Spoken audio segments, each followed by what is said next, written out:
ಮುಖ್ಯಮಂತ್ರಿ ಸಿದ್ದರಾಮಯ್ಯನವರ ಕೊರಳಿಗೆ ಉರುಳಾಗಿ ಸುತ್ತಕೊಂಡಿರುವ ಮುಡಾ ಹಗರಣದ ಆರೋಪ. ಇನ್ಫ್ಯಾಕ್ಟ್ ಈ ವಿಚಾರಕ್ಕೆ ಸಂಬಂಧಪಟ್ಟಂತೆ ಕಲಾಪದ ಅವಧಿಯಲ್ಲಿ ಚರ್ಚೆ ಆಗಬೇಕಾಗಿತ್ತು, ಆಗಲಿಲ್ಲ. ಎರಡೆರಡು ಪತ್ರಿಕಾಗೋಷ್ಠಿಯನ್ನ ನಡೆಸಿ ಸ್ಪಷ್ಟೀಕರಣ ನೀಡುವ ಪ್ರಯತ್ನ ಮಾಡಿದ್ರು, ಕನ್ವಿನ್ಸಿಂಗ್ ಅನ್ನಿಸಲಿಲ್ಲ.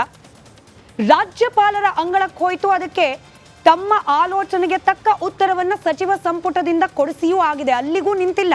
ಇದೀಗ ಪಾದಯಾತ್ರೆಗಳ ಪರ್ವ.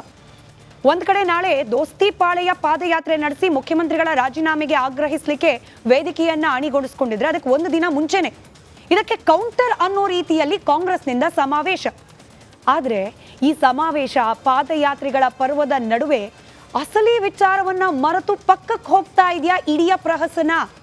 ಮುಖ್ಯಮಂತ್ರಿ ಸಿದ್ದರಾಮಯ್ಯನವರ ಪರವೋ ವಿರೋಧವೋ ಅಥವಾ ಮೂಡಾ ಹಗರಣದ ಸ್ಪಷ್ಟೀಕರಣವೋ ಈ ಉದ್ದೇಶವನ್ನೇ ಮರೆತು ಬಿಟ್ಟಿದ್ದಾರಾ ಮೂರು ಪಕ್ಷದ ರಾಜಕೀಯ ಮುಖಂಡರು? ಅನುಮಾನ ಇದ್ದೇ ಇದೆ. ಯಾಕೆ ಅನ್ನೋದಕ್ಕೆ ಉತ್ತರವನ್ನ ಈ ಚರ್ಚೆಯಲ್ಲಿ ಕಂಡುಕೊಳ್ಳೋ ಪ್ರಯತ್ನವನ್ನ ಮಾಡ್ತಾ ಹೋಗೋಣ. ಅದಕ್ಕಿಂತ ಮುಂಚೆ ಇವತ್ತು ಬಿಡದಿಯಿಂದ ಪ್ರಾರಂಭವಾಗಿರುವ ಕಾಂಗ್ರೆಸ್ನ ಸಮಾವೇಶಗಳ ಸರದಿ, ಅದರಲ್ಲಿ ಮಾತನಾಡಿದ್ರು ಡಿ ಕೆ ಶಿವಕುಮಾರ್ ಅವರು. ಅವರ ಹೇಳಿಕೆಯನ್ನ ಗಮನಿಸಿ ನಂತರದಲ್ಲಿ ಚರ್ಚೆ.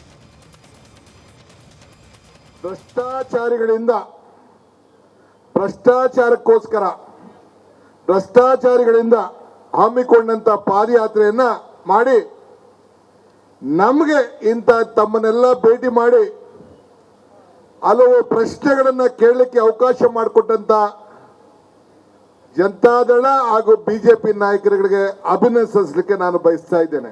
ನಿಮ್ಮ ತಂದೆ ಈ ರಾಜ್ಯದಿಂದ, ಈ ಕ್ಷೇತ್ರದಿಂದ ಮುಖ್ಯಮಂತ್ರಿ, ಈ ಕ್ಷೇತ್ರದಿಂದ ಪ್ರಧಾನಮಂತ್ರಿ, ನಿನ್ನ ಧರ್ಮಪತ್ನಿ ಈ ಜಿಲ್ಲೆಯಿಂದ ಶಾಸಕರು, ನೀನು ಈ ರಾಜ್ಯದಿಂದ, ಈ ಭಾಗದಿಂದ MP, ಇಲ್ಲಿ MLA, ಮುಖ್ಯಮಂತ್ರಿ, ಚನ್ನಪಟ್ಟಣ ಮುಖ್ಯಮಂತ್ರಿ, ರಾಮನಗರದಿಂದ ಮುಖ್ಯಮಂತ್ರಿ, ನೀನು ಇರುವಂತ ಪಕ್ಷ ಸರ್ಕಾರದಿಂದ ಒಂದು ಬಾವುಟ ಇಲ್ಲದೆ ಪಾದಯಾತ್ರೆ ನಡೀತಾ ಇದೆಯಲ್ಲ, ನಿನ್ನ ಒಬ್ಬನ ಅಧಿಕಾರಕ್ಕೋಸ್ಕರ ನಿನ್ನ ಪಕ್ಷವನ್ನ ತ್ಯಾಗ ಮಾಡಿದ್ಯಲ್ಲ, ನಿನಗೆ ನಾನು ಅಭಿನಂದಿಸಲಿಕ್ಕೆ ನಾನು ಈ ಸಂದರ್ಭದಲ್ಲಿ ಇಷ್ಟಪಡ್ತಾ ಇದ್ದೇನೆ.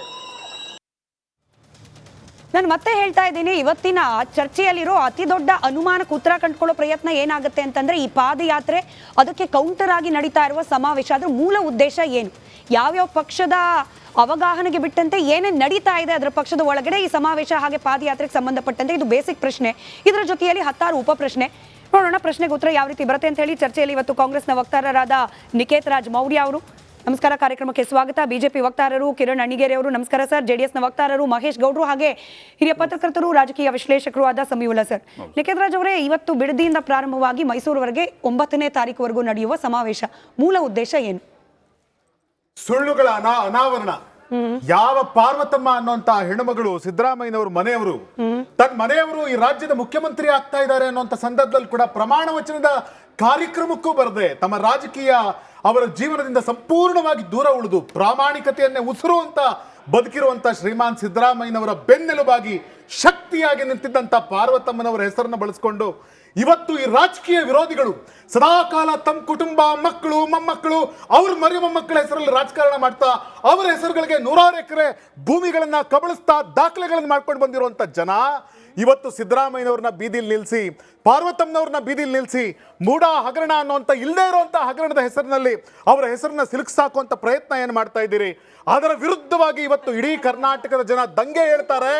ಅದಕ್ಕೋಸ್ಕರ ಉಪ ಪ್ರಶ್ನೆಗೆ ಬರೋಕ್ ಮುಂಚೆ ಅಲ್ಲಿಗೆ ಈ ಸಮಾವೇಶದ ಮೂಲ ಉದ್ದೇಶ ಸೆಂಟರ್ಡ್ ಸಿಎಂ ಅವರ ಪತ್ನಿ ಹಾಗೆ ಸಿಎಂ ವಿರುದ್ಧ ಬಂದಿರೋ ಆರೋಪವನ್ನ ಉದ್ದೇಶಿಸಿ ಅದನ್ನ ಎತ್ತುತ್ತಾ ಇರುವ ಬಿಜೆಪಿ ಹಾಗೆ ಜೆಡಿಎಸ್ ನ ವಿರೋಧಿಸಿ ನಡೆಸ್ತಾ ಇರುವ ಸಮಾವೇಶ. ಹೌದು ಇಲ್ಲ ನೋಡಿ, ಹೌದು ಇಲ್ಲ ಅಷ್ಟೇ. ಯಾಕಂದ್ರೆ ನನ್ಗೇನ ಉಪ ಪ್ರಶ್ನೆ ಕೇಳೋಕಿದೆ. ನೀವು ಉಪ ಪ್ರಶ್ನೆ 1000 ಕೇಳಿ ನೀವು ಹೇಳಿದಕ್ಕೆಲ್ಲ ನಾನು ಉತ್ತರ ಕೊಡಲ್ಲ. ಆದ್ರೆ ನೀವು ವಕ್ತಾರರಿದ್ದೀರಿ ಸರ್, ಡಿಬೇಟ್ ಬಂದು ನಾನು ಕೇಳೋದಕ್ಕೆ ಉತ್ತರ ಕೊಡಲ್ಲ ಅಂದ್ರೆ ಆಗೋಯ್ತು. ನಾನು ಕೇಳ್ತಿರೋದಷ್ಟೇ ಸರ್, ಸಿಂಪಲ್ ಪ್ರಶ್ನೆ. ಸಮಾವೇಶದ ಮೂಲ ಉದ್ದೇಶ ಮುಖ್ಯಮಂತ್ರಿಗಳ ವಿರುದ್ಧ ತೆಗೆದಿರುವ ಅದು ಇದೆ. ಈ ವಿಷಯ ಇದೆಯೋ ಇಲ್ವೋ? ಮುಖ್ಯಮಂತ್ರಿಗಳ ವಿರುದ್ಧ ಇದೆ ಅಲ್ವಾ?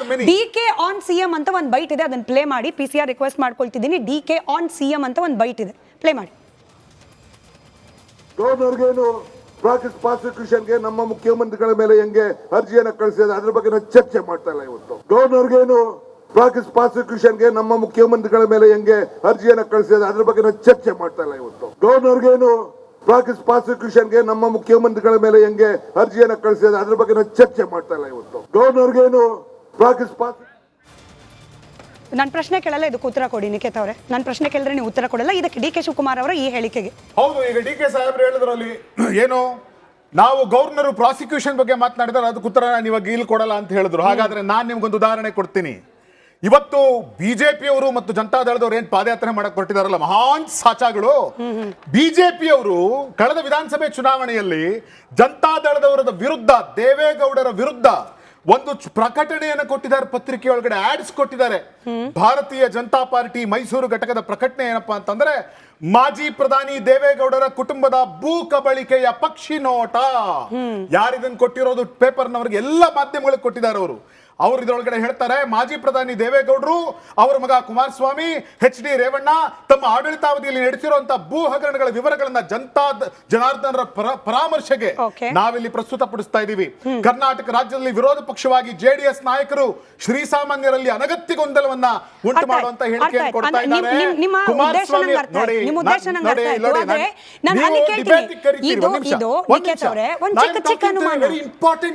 ಅದಕ್ಕೆ ಪೂರಕವಾದದ್ದೇ ನನ್ನ ಪ್ರಶ್ನೆ. ಅಂದ್ರೆ ಈಗ ಬಿಜೆಪಿ ಜೆಡಿಎಸ್ ಎರಡೂ ಸೇರಿ ಪಾದಯಾತ್ರೆ ಮಾಡ್ತಿರೋದನ್ನ ನೀವು ವಿರೋಧಿಸ್ತಿದ್ದೀರಿ ಅಲ್ವಾ? ಅವ್ರ ಉದ್ದೇಶ ಇತ್ತು ಸರ್ ಜೆಡಿಎಸ್ ನ ವಿರೋಧಿಸೋದು.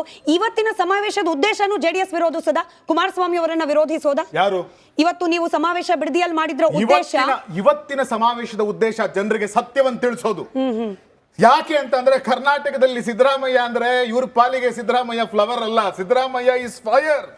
ಪಾಪ ವಿರೋಧಿಗಳಿಗೆ ಸಿದ್ದರಾಮಯ್ಯನ ಕಂಡ್ರೆ ಫಿಯರ್. ಯಾಕೆ ಅಂದ್ರೆ ಸಿದ್ದರಾಮಯ್ಯ ಪಾಲಿಗೆ ಕರ್ನಾಟಕದ ದಲಿತರು, ಹಿಂದುಳಿದವರು, ಬಡವರು, ಧ್ವನಿ ಇಲ್ಲದವರ ಪಾಲಿಗೆ ಸಿದ್ದರಾಮಯ್ಯ ಲವ್ವರು. ಆ ಕಾರಣಕ್ಕೋಸ್ಕರ ಸಿದ್ದರಾಮಯ್ಯನವ್ರನ್ನ ಕಂಡ್ರೆ ಇವರಿಗೆ ಹೇಟ್ರೆಡ್ ಇದೆ, ಸಿದ್ದರಾಮಯ್ಯನವ್ರನ್ನ ಕಂಡ್ರೆ ಫೀವರ್ ಇದೆ. ಹಾಗಾಗಿ ಸಿದ್ದರಾಮಯ್ಯನವ್ರ ಹೆಸರಿಗೆ ಇದು ಮಸಿ ಬಳಿಯುವಂತ ಕೆಲಸವನ್ನು ಇವ್ರು ಮಾಡ್ತಾ ಇದ್ದಾರೆ. ಆದ್ರೆ ಅದಕ್ಕಿಂತ ಮುಂಚೆ ದಯವಿಟ್ಟು ಈ document, this is A document. ಯಾವುದು ಡಾಕ್ಯುಮೆಂಟ್? ಕರ್ನಾಟಕ ಭಾರತೀಯ ಜನತಾ ಪಾರ್ಟಿಯವರು ಕುಮಾರಸ್ವಾಮಿ ಅವರ ವಿರುದ್ಧ ಆರೋಪ ಮಾಡಿ ಪತ್ರಿಕೆಗಳಲ್ಲಿ ಕೊಟ್ಟಿರುವಂತಹ ಓಪನ್ ಡಾಕ್ಯುಮೆಂಟ್. ಈ ಡಾಕ್ಯುಮೆಂಟ್ ಅಲ್ಲಿ ಅವ್ರು ಏನ್ ಹೇಳ್ತಾರೆ ಗೊತ್ತೇ? ಮೈಸೂರು ನಗರ ಒಂದರಲ್ಲೇ 36 ನಿವೇಶನ ಹಂಚಿಕೆ ಆಗಿದೆ. ಇದರಲ್ಲಿ 20 ನಿವೇಶನಗಳು ಕುಟುಂಬದ ಸದಸ್ಯರ ಪಾಲಾಗಿದೆ. 36 ನಿವೇಶನಗಳು ಬಂಧು ಬಳಗಕ್ಕೆ ಅವರು ಲೋಕೋಪಯೋಗಿ ಸಚಿವರಾಗಿದ್ದಾಗ 84ರಲ್ಲೇ ದೇವೇಗೌಡರು ಕೊಟ್ಟಿದ್ದಾರೆ. ಅದರೊಳಗಡೆ ಯಾರ್ಯಾರಿಗೆ ಕೊಟ್ಟಿದ್ದಾರೆ ಅವ್ರು ಈ ಲಿಸ್ಟ್ ಕೂಡ ಕೊಟ್ಟಿದ್ದಾರೆ. ಬಿಜೆಪಿ ಅವರು ಹಾಕಿರುವಂತ ಲಿಸ್ಟ್. ಅವ್ರು ಹೇಳ್ತಾರೆ, ಎಚ್ ಡಿ ಕುಮಾರಸ್ವಾಮಿ ಬಿನ್ ದೇವೇಗೌಡರು ಮಗ 300 ಇಂಟು 200 ಅಡಿ ಭೂಮಿಯನ್ನು ಅವ್ರಿಗೆ ಕೊಟ್ಟಿದ್ದಾರೆ ಅಂತ ಹೇಳಿ. ಸರ್ ಇದು ಯಾವಾಗಿಂದು? ಮೊನ್ನೆ ವಿಧಾನಸಭೆ ಚುನಾವಣೆಯಲ್ಲಿ ಅವ್ರಿಗೆ ಹಾಕಿರುವಂತ ಮಾಹಿತಿ ಕೊಡ್ತೀನಿ. ಅಲ್ಲಲ್ಲ, ಯಾರ್ಯಾರು ಕುಟುಂಬದ ಸದಸ್ಯರು ತಿಳ್ಕೊಂಡ್ಬಿಡಿ ಅಮ್ಮ. ನೀವು ಒಬ್ಬ ಸಿದ್ದರಾಮಯ್ಯನವರ ಹೆಂಡತಿಗೆ 14 ಸೀಟಿನ ಬಗ್ಗೆ ಮಾತಾಡ್ತಾ ಇದ್ದೀರಲ್ಲ, ಆದ್ರೆ ಇವತ್ತು ಅವ್ರ ಭೂಮಿ ಕಳ್ಕೊಂಡಿದ್ದಕ್ಕೆ ಪರಿಹಾರವಾಗಿ ಕೊಟ್ಟಿರೋದು. ಆದ್ರೆ ಇಲ್ಲೇ ಇವ್ರು ಯಾರು ಭೂಮಿ ಕಳ್ಕೊಂಡವರಲ್ಲ. ಇವ್ರಿಗೆ ಕೊಟ್ಟಿರೋ ಭೂಮಿ ಎಷ್ಟು? ಕುಮಾರಸ್ವಾಮಿ ಅವರಿಗೆ 300 ಇಂಟು 200 ಅಡಿ. ನಿಮಿಷವನ್ನ ಮಾತಾಡಿ ಸರ್, ಮಾತಾಡಿ ಸರ್, ಇಲ್ಲ ಇಲ್ಲ ಅವ್ರು ಮುಗಿಸ್ಲಿ, ಇನ್ 30 ಸೆಕೆಂಡ್ ಮುಗಿಸ್ಲಿ. ಪ್ರಶ್ನೆ ನನ್ನ ಹತ್ರ ಇದೆ. ಅವ್ರು ಹೇಳ್ತಿರೋದಕ್ಕೆ ಲಿಂಕ್ ಆಗಿ ನೀವು ಉತ್ತರ ಕೊಡ್ಲೇಬೇಕಾದ ಪ್ರಶ್ನೆ ಇದೆ. 30 ಸೆಕೆಂಡ್ ಕಂಪ್ಲೀಟ್ ಮಾಡಿ ಸರ್. 30 ಸೆಕೆಂಡ್ಸ್. 300 ಇಂಟು 200 ಅಡಿ ದೇವೇಗೌಡರ ಮಗನಿಗೆ ಜಾಗ ಕೊಟ್ಟಿದ್ದಾರೆ. ಯಾರು ಹಾಕಿರೋದು? ಬಿಜೆಪಿ ಅವರು ಹಾಕಿರೋ.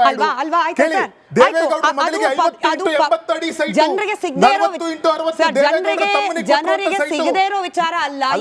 ಇದನ್ನ ಡಿ ಕೆ ಶಿವಕುಮಾರ್ ಅವರು ಕೂಡ ಜನರ ಲಿಸ್ಟ್ ಅನ್ನ ಬಿಜೆಪಿ ಪಾರ್ಟಿಯವರು ಜನತಾದಳದವರ ವಿರುದ್ಧ, ಕುಮಾರಸ್ವಾಮಿ ಅವರ ವಿರುದ್ಧ ಹಾಕಿ ಮಾತ್ರ ಅಲ್ಲ, ಅವ್ರು ಇನ್ನೂ ಒಂದು ಆರೋಪ ಮಾಡ್ತಾರೆ. ನನಗೆ 3 ಜನ ಪ್ಯಾನಲಿಸ್ಟ್ ಗಳಿದ್ದಾರೆ. 30 ಅಲ್ಲ ಜಾಸ್ತಿ ಸರ್. 7 ನಿಮಿಷ ಚರ್ಚೆ ಶುರುವಾಗಿ ಹೆಡ್ಲೈನ್ಸ್ ಎಲ್ಲ ಮುಗಿಸಿ 7 ನಿಮಿಷ ಆಯ್ತು, ನೀವು ಒಬ್ಬರೇ ಮಾತಾಡಿದ್ದೀರಾ. 7 ನಿಮಿಷ, ಇನ್ನು ಅರ್ಧ ಗಂಟೆ ಸಮಯ ಇದೆ ಸರ್. ಇನ್ನು 3 ಜನ ಪ್ಯಾನಲಿಸ್ಟ್ ಇದ್ದಾರೆ.